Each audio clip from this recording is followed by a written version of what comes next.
Hey YouTube, and always post 975. This is a video response. It's a video response to Misterdude206. I will put a link to the video I'm responding to in the doohickey down below, and I will also link his channel in the doohickey down below. I really do recommend you go and check him out. His channel's brilliant, his content is awesome, and he's one of the nicest blokes in the community, and he asks awesome questions, and this is one of them. I just had to respond when I saw it. Perma-rotation. Basically, he wants to know, what are your games, what are the games you go back to?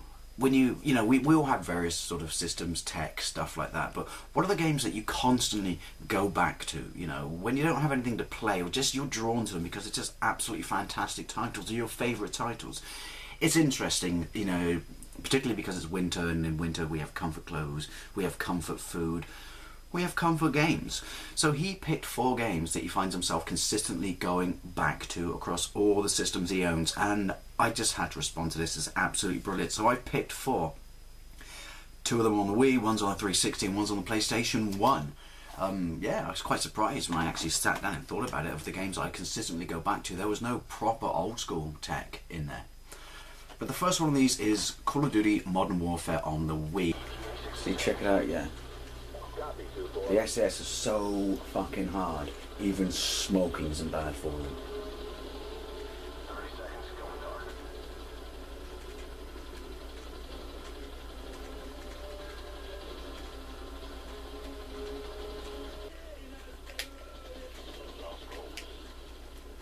Nice. Sleep tight, bitches. Now, I'll be honest, I am a massive fan of first-person shooters, and I am a fan of the Call of Duty series. People slag it off and complain about it. I don't care. I like it. I'm not saying it's perfect. I'm not saying they're, not whoring it for cash, but I like it. But this is my favourite version. I think the Wii was just a dream for sort of first-person shooters. The controls, it's never going to live up to a mouse and a keyboard, but it was, it's a lot closer to it than a control pad. I don't know. I will, staunchly defend the Wii. I thought it was a brilliant system. I know it's an old system now because the Wii U's out, but I still love it. And I think one of the greatest things about it was first-person shooters, because the controls, if done correctly, as in this, are just utterly fantastic, And Call of Duty Modern Warfare, it came out in 2009, so it came out when Modern Warfare 2 came out, on the PlayStation 3 and the Xbox 360, and everyone said, you'll never be able to pull off Call of Duty, on the Wii, and they did it. It's a very impressive port, of the next-gen systems. But they're not next-gen anymore, but you know what I mean. And I absolutely love it because the controls are so tight. If I'm ever bored, and I'm not talking about multiplayer, mind. If I'm ever bored and I've got nothing to do, I consistently go back to this game because it's just absolutely fantastic with a Wii remote and a nunchuck. Campaign is short, I know that, but it's such an enjoyable campaign. I think this is probably the strongest campaign out of all of, the modern Call of Duty games. My next comfort game, I've got to be honest, is Metal Gear Solid. There's a genuine sort of sense of anxiety as well about this game, which is fantastic.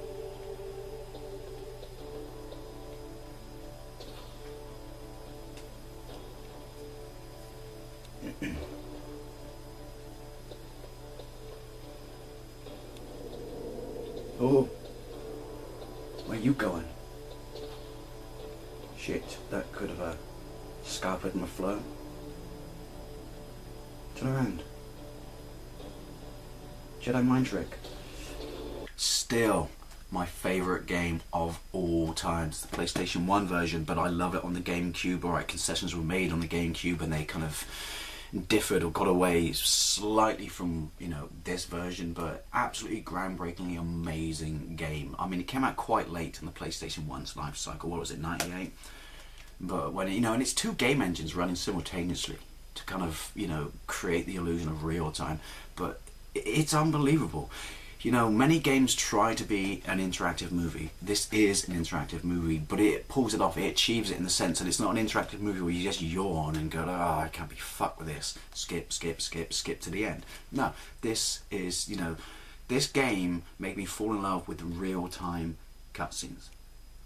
I love them, to use the game engine, and it's a very impressive game engine, to do the storytelling this game made it my personal preference, in, modern video games. Anyone can do a nice, spanky, shiny, fantastic CG cutscene, but to use your game engine is just, it was brilliant. And, it's one of the very few games that, of all my game saves on this and on the GameCube, I can walk away from this game for months at a time. I can come back, I can literally turn on my game save states and know exactly where I am.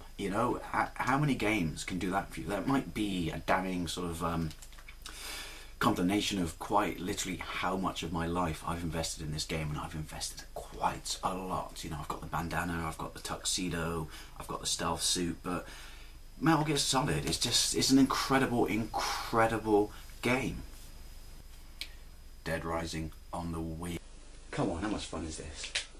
Just popping zombies in the head from the roof of a mall. Boom, see you later. What about you? Anyone else need to be removed of the burden of their incredibly itchy and irritating head?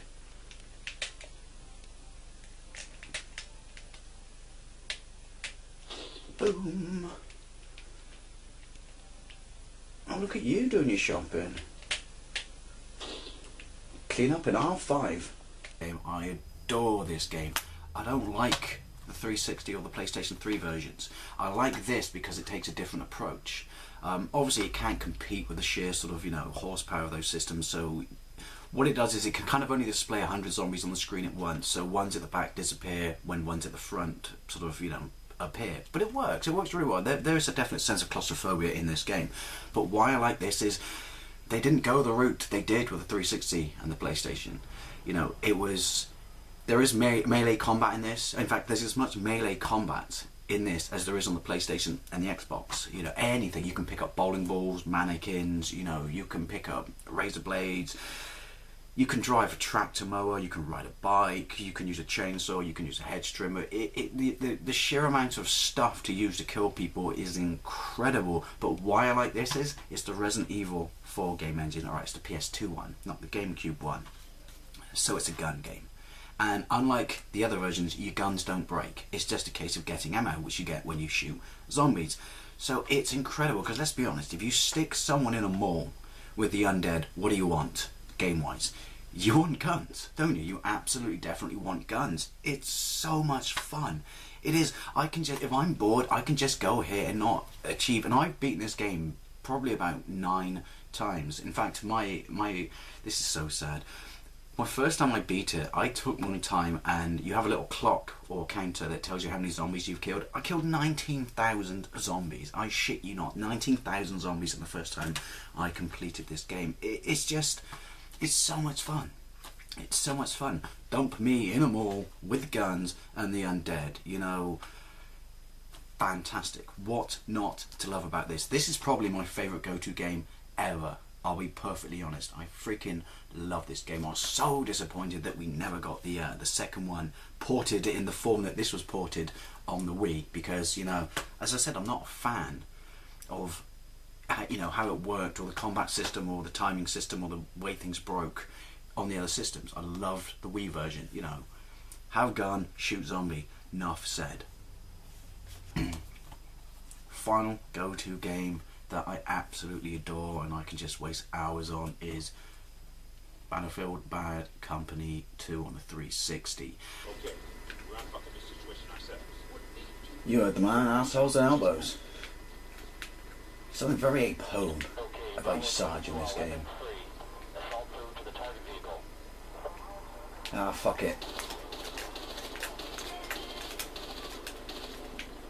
I don't do stealth. And it's right, kids, I got enough fucking lead for everyone. That's what she said. I got so much flack off my mates about this game at the time because I prefer it to Modern Warfare 2, because that was the game, that it was kind of, pitted against at the time.